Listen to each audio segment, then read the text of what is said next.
As usual, you asked very good questions. So as usual, let's get right to them.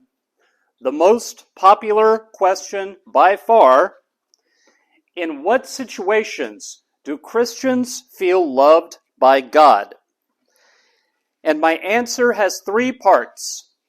First of all, we've talked since the first class meeting about how God is the Father and the Son and the Spirit.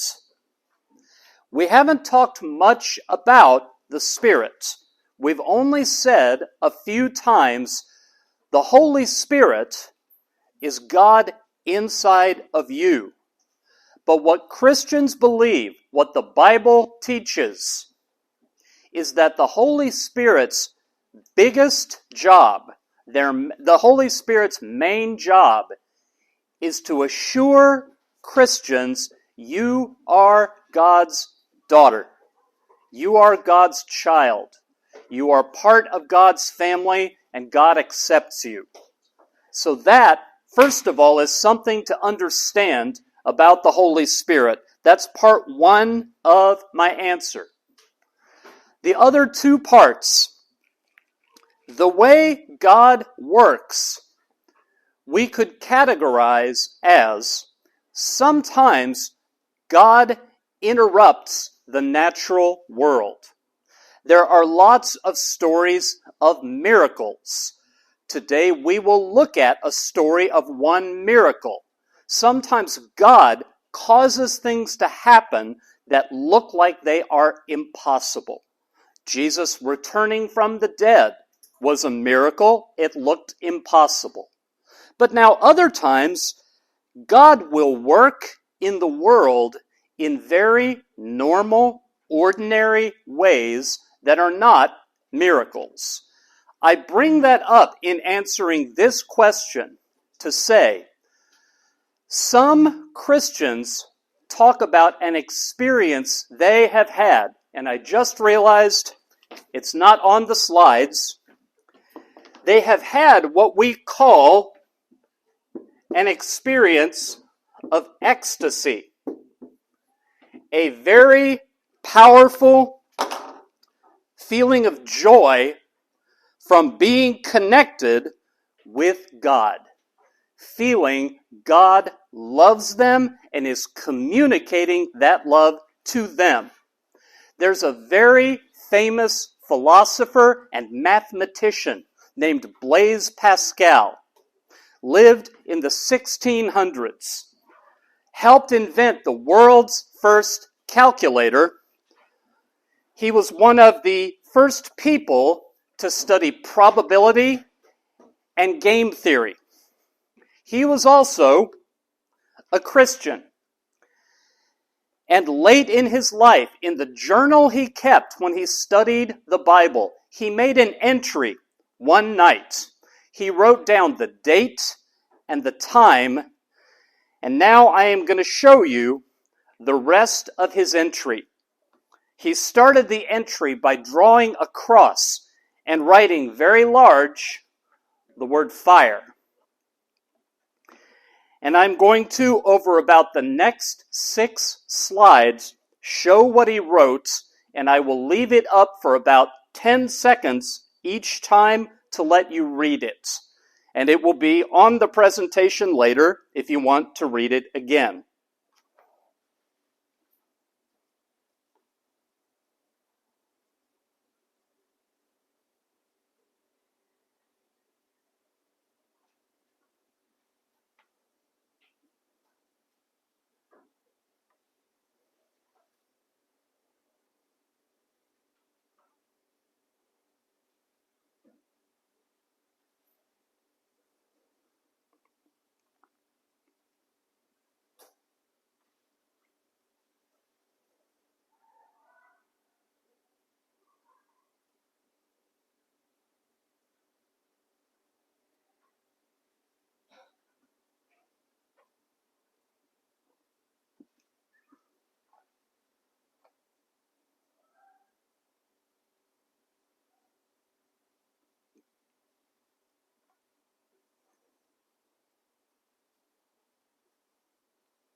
He took that entry from his journal, he cut it out, he opened up his coat, tucked it in closest to his heart, and sewed it up.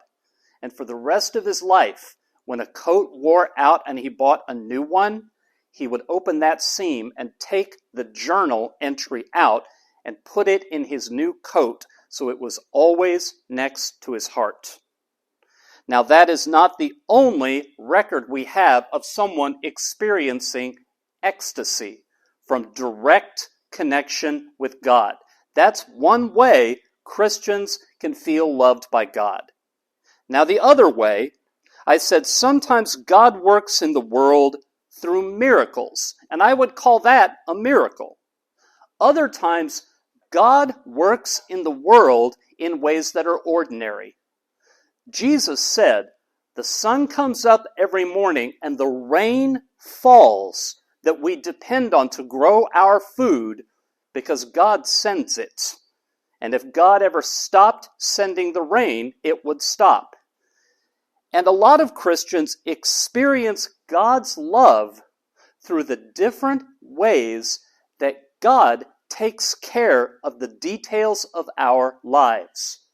Next week at the last class meeting, I am going to tell you 4 brief stories from my own life, from my experience of what this looks like. The one quick example I can give you today, back on September 5th of last year, the day before I taught on this campus for the first time, I got off an airplane at Haneda, got on the train, and while I was on the train trying to find my way to Kodaira and Suda, my cell phone connection cut out. And I was in the middle of Tokyo, hoping it was the right train, thinking I am now completely lost. And I just said, okay, Father, you brought me this far, you're going to get me there. And he did. And when I stepped through that gate and was on this campus, I felt loved. That is how Christians experience God's love, ecstatically, and then sometimes just in the everyday. Question 2. How does God feel about people committing suicide because they cannot bear their suffering? Again, I can divide my answer into 2 categories. First of all, when people suffer mental illness and they have the kind of depression or other mental illness to where they have suicidal thoughts, God holds people responsible for the wrongdoing that they choose. The things you don't choose, God would not hold you responsible for. So if people are in such pain that they cannot perceive a reason to live, and killing themselves seems like the only way to make the hurting stop, it is a biblical teaching, and I can point you to the published authorities that confirm this. That's not a sin. Now, in 2023, in a lot of parts of the world, much of Europe, where I live in the United States, in Oregon, the law says if you have a medical diagnosis that is untreatable and will be fatal, you can choose, working with your doctor, to end your life painlessly. Is that a sin? The current teaching of most Christian churches is yes, because that's giving up on hope. The teaching is you have life because God gave it to you. So that life does not belong to you. You cannot make life if it's taken away. That's why life is sacred. God can and does heal people. God can and sometimes does send people to minister and testify even though they are very sick. So if you, with a clear head, thought, I have this illness, I want to choose suicide, would that be disobedient? Yes, that would be disobedient. All right. Third question. Why does God allow us to suffer, even though He is good? This is not an easy question even to talk about, and as far as there being one answer, there's not one answer. But I have a few ideas that might help, a few Christian teachings that give part of the answer to this. First of all, sometimes we suffer because of things that we did. We were disobedient. Our disobedience brings consequences. And what God does not do, God does not clean up our mess and make all of our disobedience painless. If He did, that might be comfortable, but it wouldn't be loving. Parents don't do that or shouldn't. If children make foolish, disobedient choices that they were warned about, and then there are consequences, and the parents always make sure that everything's okay, then children will go on making those unwise choices. So sometimes it's our own disobedience. Sometimes we suffer because somebody else was disobedient.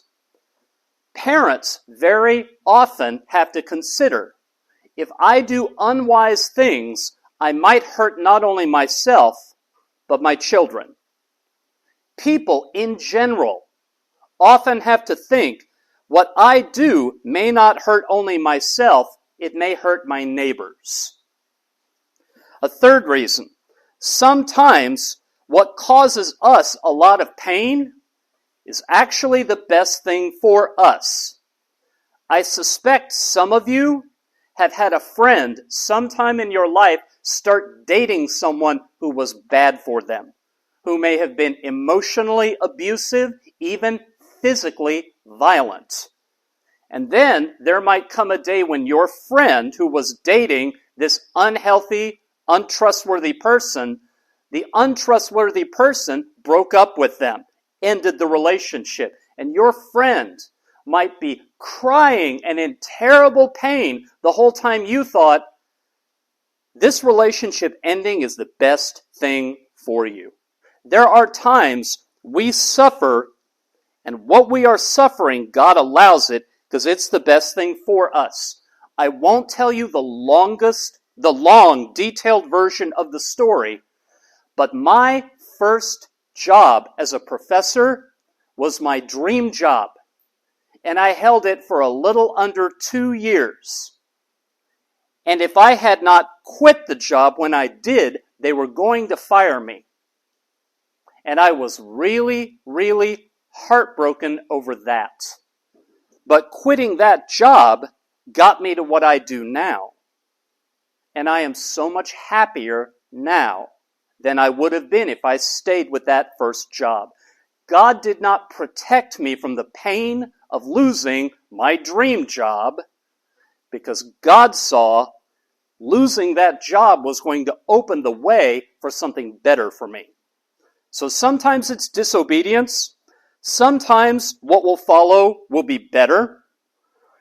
Sometimes God is at work in the world and it's not about you. Sometimes something painful happens because God is bringing about God's purpose. Sometimes painful things happen to me. I know Japan has lots of natural disasters. So does my home state, Texas. We have tornadoes, lots of them. I have had, when I was growing up, tornadoes come down my street before, powerful enough to flatten my house. And as a Christian, a worshiping, practicing Christian, here's my position. God can take anything from me. God could level my house. God could allow a driver of a car to run straight into me and leave me in a wheelchair. If God is at work in the world, that's okay. Because I worship, using our definition of worship, God. He's at the top of my priority list. Whatever He takes from me, I still have Him. That is how I can explain how suffering sometimes is part of His work in the world. Last part of my answer before we go on to the next question. God always provides to us a way to cope with the pain. God always offers to be with us and comfort us when we suffer the pain. It's just that sometimes we reject the comfort He offers. I am reminded of something I've seen in my family with small children. They'll sometimes tell their parents that they want their favorite food for dinner. And the parent will say, "No, you can't have chocolate ice cream for dinner." And the child will say, "Why are you starving me?" Not starving you. There's perfectly good food if you're really hungry. But if the child can't have what the child wants, they've decided they won't have anything. And I think we do that in a lot of painful situations. God offers us comfort. It's just not necessarily the comfort we want. Fourth question. In America, they express their feelings, but in Japan, few people express their feelings or emotions. What is the difference between Japanese and American personalities in this regard? Two things, both from research. We talked several weeks ago about independent self-construal and interdependent self-construal. People with those different self-concepts experience emotion differently. People with independent self-construal experience emotion as something that happens inside them, that they have no control over, and that it's either positive or negative. People with interdependent self-construal, when they participate in studies meant to examine this, they report emotions are not experienced as positive or negative. They're experienced as closer or more distant. They are something that's not inside them, but between two people. So I might have my older brother sitting right here. I might feel close to him or distant from him. And another thing that surprised researchers from the United States and was a big example of the weird problem, people with interdependent self-construal often say, if an emotion is not helpful, I will just not have it. People who have an independent self-construal think that's impossible. They'll say, well, I can't help feeling angry. Well, I can't help feeling afraid. But people who score as having an interdependent self-construal, they say, I actually can. The emotions that I have, I present to other people to be closer or to be further. So what's the difference? That's what the research tells us. Actually, that's the first half. Actually, I may have gotten both halves. Let me look. Oh, the other part. We've talked about research into relational mobility. Relational mobility.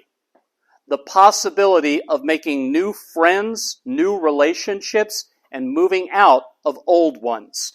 That research establishes very, very powerfully that you don't, if you think there's low relational mobility, you don't share your negative emotions with the people around you, because that feels as though you may be breaking a relationship that cannot be replaced.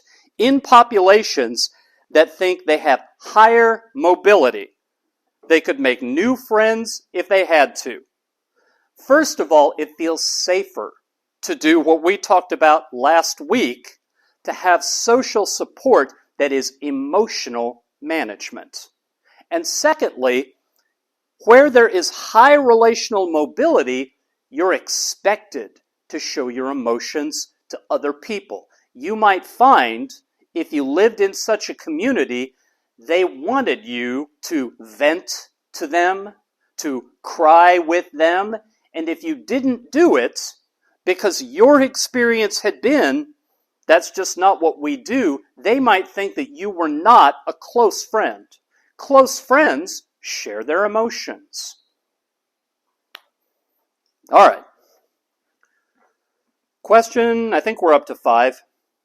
Is there nothing more painful for a Christian than God's suffering? I have a fairly short answer to this. As Christians mature, that should become more and more true. A very mature Christian should regard God's suffering as the worst thing of all. It is true, I have known Christians, very committed, practicing Christians, who have suffered something. Most commonly, it's been the death of their child. And it hurt them so much that they rejected their faith.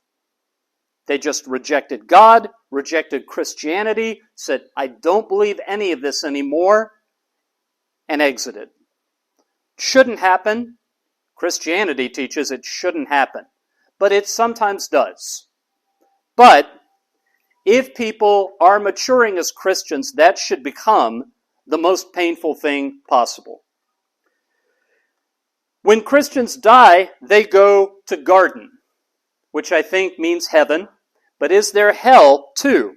And interestingly, for practicing Jewish people, the afterlife is to go back to the Garden of Eden. So that was a very good choice of words. Is there also hell? The answer is yes. Jesus taught about hell a lot. At the end of any human being's life, when you die, there are only 2 places that you go. You go to heaven, where you have direct contact with God, God who loves you perfectly, or you go to hell. And the simplest way to explain, this is how I'll explain it. At the beginning, after God created the first man and woman, He talked to them openly until they first disobeyed. And we've talked in here about they were driven out of His presence. They couldn't see Him. They couldn't hear Him, just like we can't see or hear Him. But I've already said to you, God is still working in the world. The sun rises, the rain falls. God works in people's hearts. God invites people to draw near to Him. God is still working in the world. We just don't experience Him directly.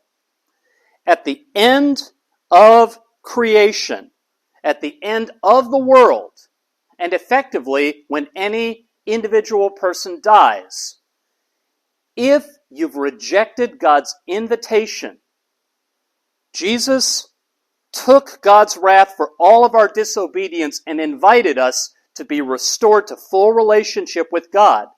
Anyone who rejects it, God gives them what they chose. He cuts them off completely. No contact with Him. He is no longer at work where they are. And the way I've heard it explained before is human beings have enough wickedness in them that if there is no involvement from God, human beings will make their own hell.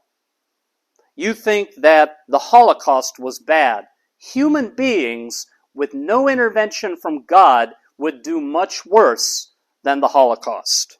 So is there a hell? Yes. The simplest way to explain hell, you chose that you didn't want contact with God, and God said, I am giving you what you chose, and cuts off all contact.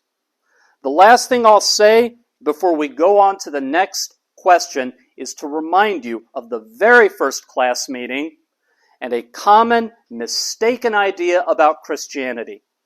Anyone who ever says about Christianity, well, Christianity says good people go to heaven and bad people go to hell. Wrong.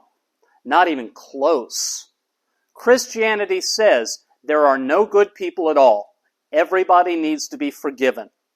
Everybody is invited to be forgiven. And anyone who accepts the invitation to be forgiven goes to heaven.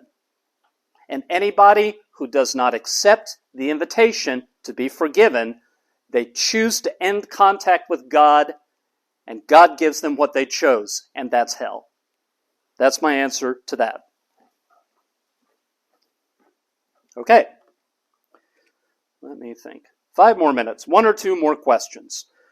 What does the part of the Bible which is played at funerals mean? I played that last time. It's from the very last section of the Bible. The last section of the Bible is a vision of the future. It's a vision of the very end of time. And the last chapter, the last 2 chapters of that section, they are a vision of life with God, of what happens to Christians after they die. And from memory, the passage says a new heaven, a new earth, God lives among his people. There's no longer a need for sun or moon. God provides all the light they need. There's no longer any death. That's gone away. That's part of the world that's now gone. God wipes away every tear. There's no sadness. There's no suffering. What does it mean? It's read at funerals of Christians because Christians believe, it is a Christian teaching, that person who died, I think the last funeral I went to was my grandmother's. My grandmother is now with God in a place where there's no suffering, no death.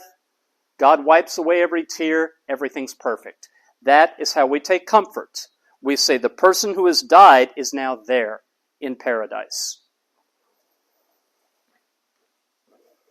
All right. When some incidents, which we don't know why it happened, such as a big disaster or infection, what do Christians do to recover from the emotional damage? Well, Christians do the same thing that other people do as far as getting social support, turning to friends, crying with friends, just as any other American would do in the West. Christians, sometimes if they're in intense pain, if they have what social scientists call complicated grief, may go to therapy, may be prescribed antidepressants. These are all things just about anyone does to cope with really severe grief.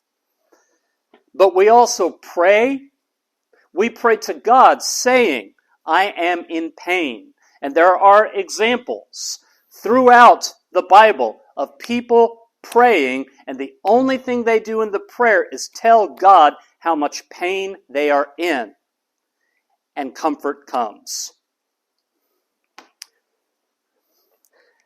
Christians also hope. God is still at work in the world, and God sometimes brings good things out of suffering in very surprising ways that you might not have anticipated when the bad thing happened. All right, it is 1:30. It is possible we can come back after we introduce the new topic today. But today is the last new content. Next week is the last class meeting. It's just for pulling threads together. Today's topic is, why Trump? So we're going to talk about Donald Trump. And we're going to do it because the biggest group of really loyal, enthusiastic Donald Trump voters is Christians. And that takes some explaining. To start with, to define a few terms, in the United States, there are 2 major political parties, the Democrats and the Republicans. The Democrats are often, they use the symbol of a donkey, and for the Republicans, they use the symbol of an elephant. Why they do that is kind of a long story. The Democrats tend to be left-wing politically. Their top priorities are better relations between races, dealing with poverty, decreasing spending in the military. The Republicans tend to be right-wing or conservative politically. Their top issues are things like law and order, decreases in violent crime, a strong defense, a very healthy economy. And in the past 2 presidential elections, the Republican candidate for president has been Donald Trump. He ran in 2016. It's a long story how he got the nomination. He was elected, which surprised a lot of people, possibly including him. He ran for re-election in 2020 and was defeated. He says he wasn't defeated, that the election was stolen. But there are lots of measurable, objective ways that it's been confirmed he lost fair and square. Now, I try, when I teach, not to take a position politically. And there are lots of people who looked at Donald Trump and said, he's the candidate I want to see him become president. Ordinarily, I wouldn't spend time on this in class. People get to vote for who they want to. But this is about a few reasons it doesn't make sense for Christians to support Donald Trump, so that we can talk about why do so many support him as enthusiastically as they do. The first issue is Donald Trump's treatment of women. For a long time, the Republican Party was the party of traditional morality. And so there was an expectation that if you ran for president as a Republican, you were married, you were faithful to your wife, and you stayed married your whole life. Donald Trump has been married 3 times. His first marriage ended because his first marriage was to Ivana Trump. It ended because he was having an affair with Marla Maples. No one disputes it. He admits it. He was having an affair, so his first wife divorced him, and he married the woman he was having an affair with. She got a little older. He went out and found another woman to have an affair with.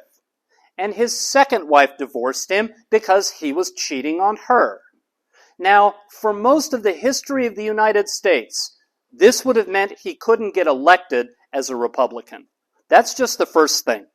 I will add to that, he was accused, and he denies it, he was accused of rape by a writer in New York named Jean Carroll.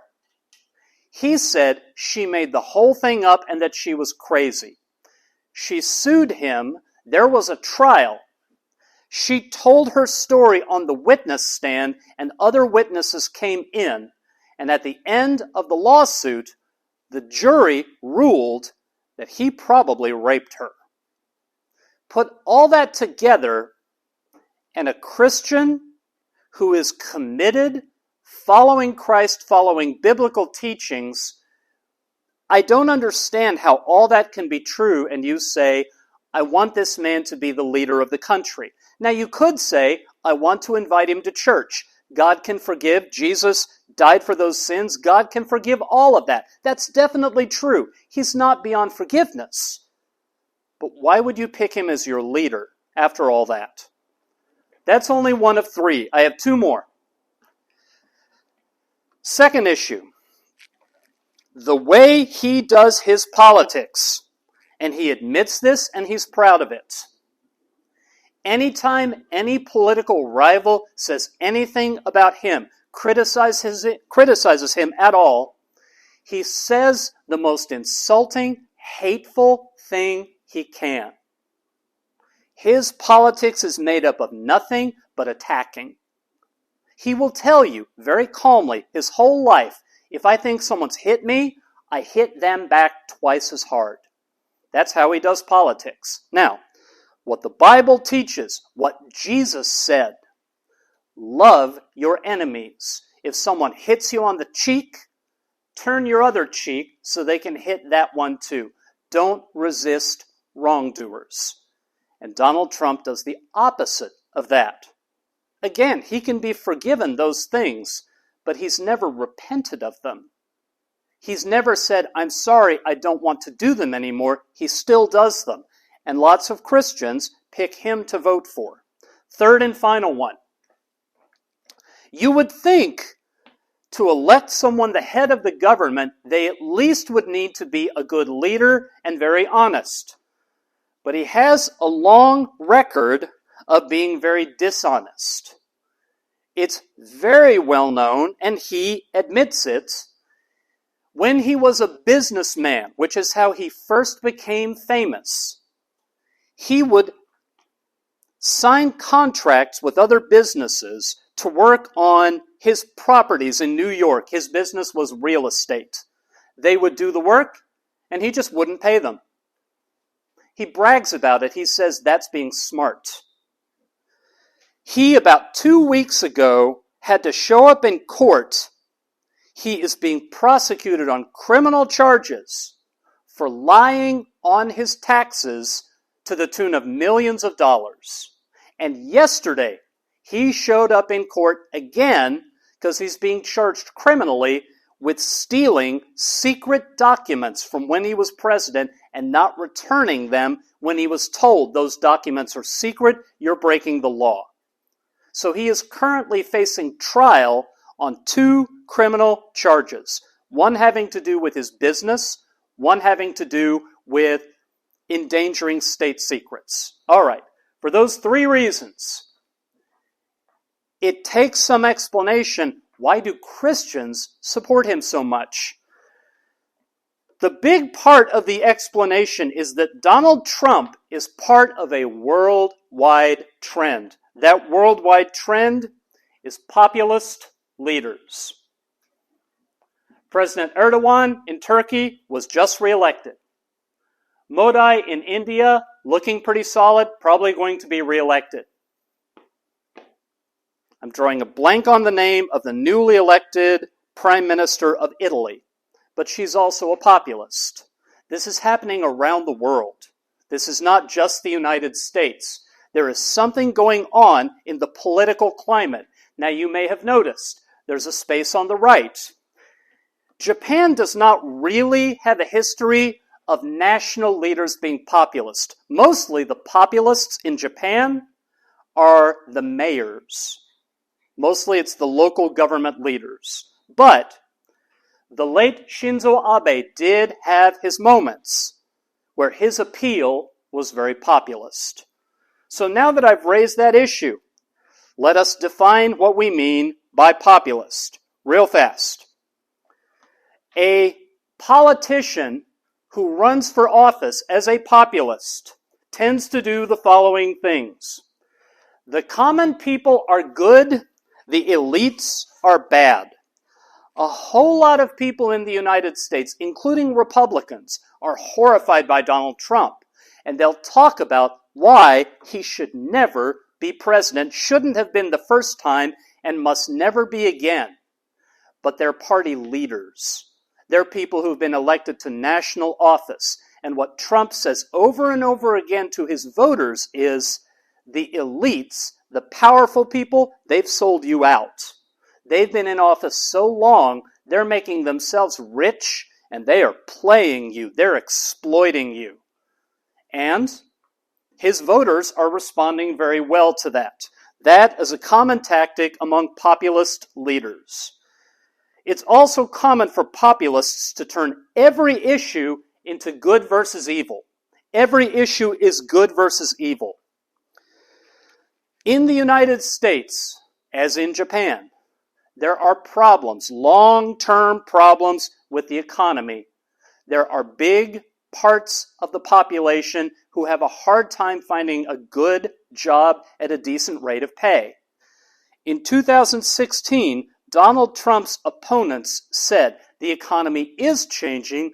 We need to be smart about how we make jobs for everybody. We need to be good economists. We need to overhaul our education, and we will find a way to solve this problem for everybody. That's not what Donald Trump said.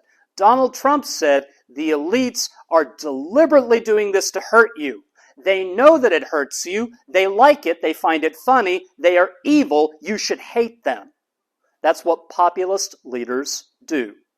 All the issues become, you're the good people, and the other people who don't face your problems, they're the evil people. Third, common characteristic of populist leaders is to refer to the essential national identity. Now in Japan, I don't think it's particularly controversial politically to say there is such a thing as Japaneseness. In the United States, that tends to get people stirred up. That tends to start political fights. The United States, the history is people came from a lot of parts of the world. Now, some parts of the world, the United States government and community treated really badly. No question. But still the idea, one group of people are the real Americans, that's one that it's easy to argue against. But Donald Trump is doing it. He's saying, effectively, the white Europeans are the real Americans. And people from Central and South America who are coming into the United States looking for a way to make a better life for their children, he says that that's an invasion. That's a threat. He turns it into good versus evil. The day he announced in 2016 he was running for president, he said, all those people from Mexico, they're murderers and rapists. That's a quote. Because he then said, and some might be good people. So, the idea that there is an essential national identity and the populist politician is defending it, protecting it, because it is under threat. And this I already have mentioned this, but populists almost always are warning against immigration and warning against imports. They will say the businesses of other countries, if other countries are doing well economically, and if they're selling and profiting inside our country, then you're being hurt. And that is a threat, and the leader says, I will fight against it. And that's something that Erdogan in Turkey is doing. That's something Modi in India is doing. It is a common populist move. The final of the basic elements of populism, they tend to be really bad at actually governing their country. They tend to do a terrible job of actually governing the country. I shudder to think this is going to sound strange, so brace yourself. I shudder to think what might have happened if the pandemic hadn't happened. The reason I think Donald Trump lost the 2020 election is because he made such a mess of the pandemic. The United States pandemic response. If he had handed that off to some of his smart assistants and the United States government had handled it well, he would have been reelected. I'm positive of it. But he made a mess of it because they tend not to be good. When they get elected that way, they tend to have to come out and thunder and talk about their enemies and talk about good and evil, and it's very hard to run a government when that's what you're doing day after day. What his opponents did in the 2016 election when they said, the problem of people not having jobs is a problem we need to solve together. That attitude is how you run a government. You bring together people in all the departments and they think about solutions. But when your political career depends on, there's my team and then there are the enemies, your government is not going to work right. And we have lots of historic examples. Populist leaders, if they get elected, almost always run the government incredibly poorly. So, that is a primer on populism. But I am not trying to say that Donald Trump is the Christians' favorite just because he's a populist. There's not really any reason that Christians are more drawn to populists than anybody else. What I want to say here, about 1/4 of Christians in the United States are not white. They are of other races. And of Christians who are not white, 90% of them voted against Trump. The Christians who voted for Trump and made up his biggest and most loyal voting bloc are the white Christians. So what is going on with the white Christians? Well, some combination of the following. In 2016, the biggest reason white Christians supported Donald Trump was abortion. In 1973, 50 years ago this year, when I was 4 years old, the United States Supreme Court handed down a decision that struck down all 50 states' restrictions on abortion. The Supreme Court made abortion legal throughout the country. And Christians of a lot of different denominations made that their number one issue. And frustration had been growing and growing and growing. And in 2016, a lot of Christians who voted for Trump, they said, he will see to it that that Supreme Court decision, Roe versus Wade, he will see to it that it gets overruled. And it was overruled. He appointed 3 justices to the United States Supreme Court. A test case made it to the court, and that decision was struck down. And now, various states are restricting abortion. That was one of the top priorities of Christians in the United States. Second reason Christians gave for voting for Trump, they weren't voting for him. They were voting against his opponents. In 2016, the United States, for the first time in its history, had a woman run for president as the major party nominee. Trump's opponent was Hillary Clinton, the wife of the president, Bill Clinton, from 1992 to 2000. Now, I graduated college in 1992, the year Bill Clinton was elected, and I remember vividly the press coverage.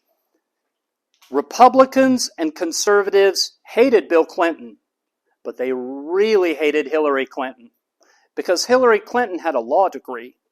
She was one of the first ever wives of the president, we call them the First Lady, who had her own career, who was actually doing government business. Her husband put her in charge of a commission to reform healthcare in the United States, and conservatives hated that. The traditional ideal is the mother is supposed to stay home and keep the house and raise the children and submit to her husband's leadership. And so they broadcasted message after message for all 8 years that Bill Clinton was president, that Hillary Clinton was evil, she was ruthless, she was immoral, she wanted to destroy everything traditional. And a lot of the voters who went to the polls in 2016, they remembered all of that. And they said, we're not voting for Donald Trump. We just can't stand having Hillary Clinton be president of the United States. So they said they weren't voting for, they were voting against. That's some part of it. A third part of it, and what I think is the biggest one, maybe you've noticed, the world is changing rapidly. Many things are changing. Just a couple of years before the 2016 election, the United States Supreme Court struck down all 50 states' laws against marriage equality. And at that point, men could marry men, women could marry women. For Christians, this was shocking. This was not the world they'd been born into and grown up in. Transgender. There were responses in schools and in employment to people being openly transgender and transitioning. To Christians, this was shocking. On top of that, there's the backdrop: smartphones, social media, disinformation, conspiracy theories, all of that, and the world changing rapidly. The world became a terrifying place. So along comes Donald Trump. And this, by the way, there are a number of sociologists who've studied what is it that Trump did to get the loyalty of the Christians. They chiefly identified this. They say, Donald Trump told all these Christians who were terrified, it's not your imagination. The world really is dangerous. What another leader might have told them was, these changes are big, but we are a strong people, and we will stride forward, and we will cope with these changes and build a stronger world. That's not what Donald Trump did. He said, you are unsafe. You are threatened. You are in danger. And I will fight alongside you. We are on the same team. We are good. They are evil. And that made a lot of Christians who found the world chaotic and impossible to understand, all of a sudden, they were on the team of the good guys, fighting against the bad guys, and they understood what life was about. Some of the details that go along with this. We are only a few years away, maybe 10 years, from when white people in the United States will no longer be more than 50% of the population. We've been approaching it for years. I know about the births situation in Japan, that fewer children are being born. You have a hyper-aging society. We're doing the same thing a little more slowly. The United States used to be a little more open to immigration from the outside than Japan. These days, we're not that good about welcoming immigration from the outside. But white families, they are some of the slowest to have children. And different racial groups in the United States, because economic conditions are different, traditions are different, there are fewer and fewer white people. There are more and more populations of people of color, of various racial groupings. And a lot of white people feel very insecure. They are being fed conspiracy theories that when white people are no longer the majority, the country will be even more unrecognizable. So that amplified the sweeping change problem. There was also overseas enemies. I remember when Donald Trump was nominated, we thought there's no way he's going to get elected. And so we began making fun of him. Lesson learned. People don't go away just because you make fun of them. But almost every speech he gave was about China. We made fun of how he pronounced it. China. Gave the speech over and over again. China. That was how he always said it. Comedians made fun of him for saying it that way. But his voters heard that he picked China as an overseas enemy. He also picked ISIS in the Middle East as the other overseas enemy. And this was all about making people feel the world is dangerous. You need a defender. You need a protector. That's who I am. And this turned out to be a winning strategy. Finally,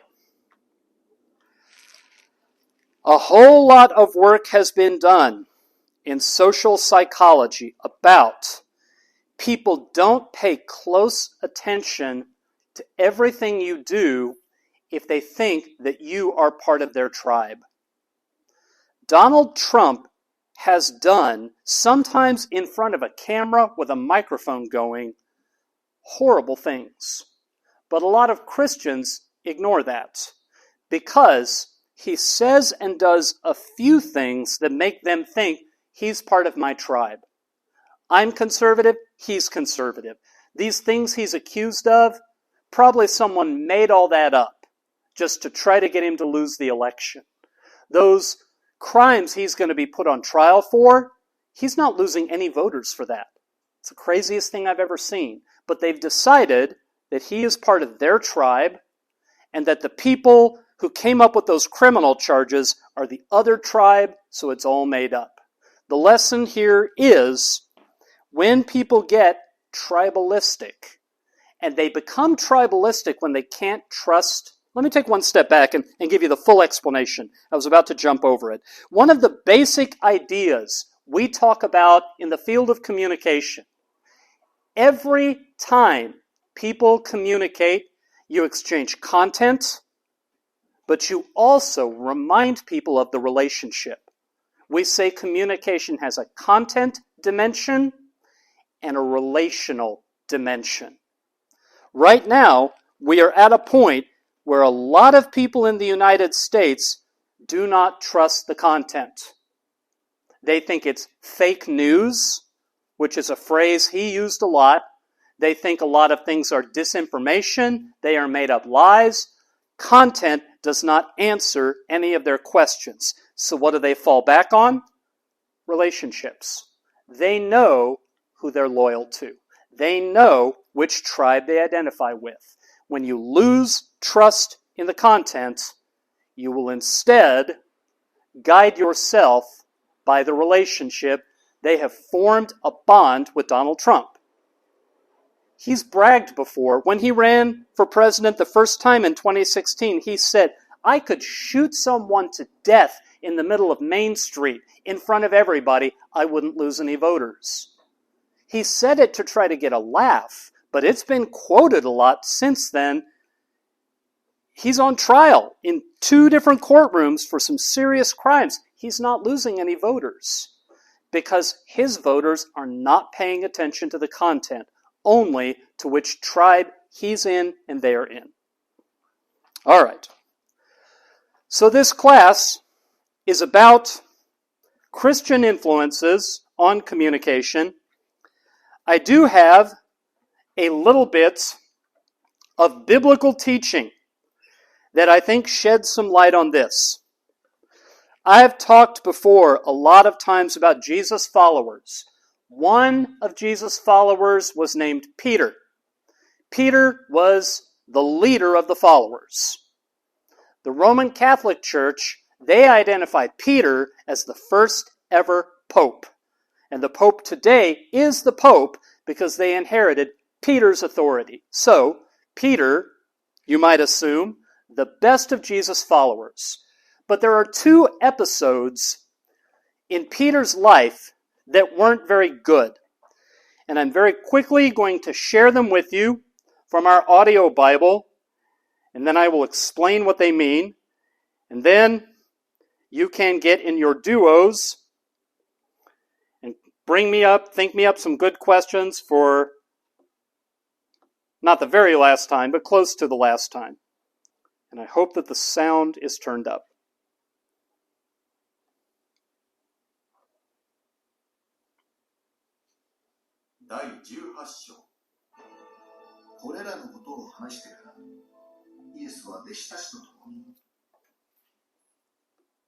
Actually, let me explain what's happening since that quit on its own. I'll run it again in a moment. But last week, I mentioned that the night Jesus was arrested, he went to a garden and he prayed and he asked God, please let me not go through with this.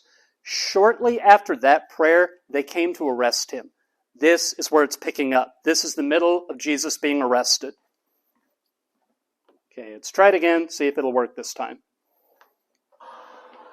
イエスがもう一度誰を探しているのかと問われると彼らはナザレ人イエスをと言った。イエスは答えられた。私がそれだと言ったではないか。私を探しているのならこの人たちは晒せなさい。これはあなたがくださった者たちのうち私は一人も失わなかったとイエスが言われた言葉が成就するためであった。シモン・ペテロは剣を持っていたのでそれを抜いて大祭司のしもべに切りかかり右の耳を切り落とした。そのしもべの名はマルコスであった。イエスはペテロに言われた。剣を鞘に収めなさい。父が私にくださった杯を飲まずにいられるだろうか。So they came to arrest Jesus. Peter took a sword and attacked them. And Jesus said, no more of this. And in one of the other gospel accounts, it says, Jesus actually picked up the severed ear, put it back on the servant's head, and healed it. So Peter thought he had to be strong and he had to fight. That Jesus couldn't defend himself. Jesus couldn't defend himself. Peter out of his love and his loyalty, thought, I will be violent and I will attack the people who are attacking Jesus. And Jesus said, you are not going to serve me that way. I will not accept service from you that way. And a talk I have had with my fellow Christians who are Trump supporters, and I'm not the only one saying this, you're picking a leader who is a fighter because you're afraid. But God does not need us to fight for him. One of the greatest human being followers of Jesus ever, Peter, he had a moment where he thought he had to be violent and he had to fight out of his loyalty to Jesus. And he didn't understand that that's not how you do it. The one other passage, I said earlier we were going to have a miracle story. Let me share that with you real quick.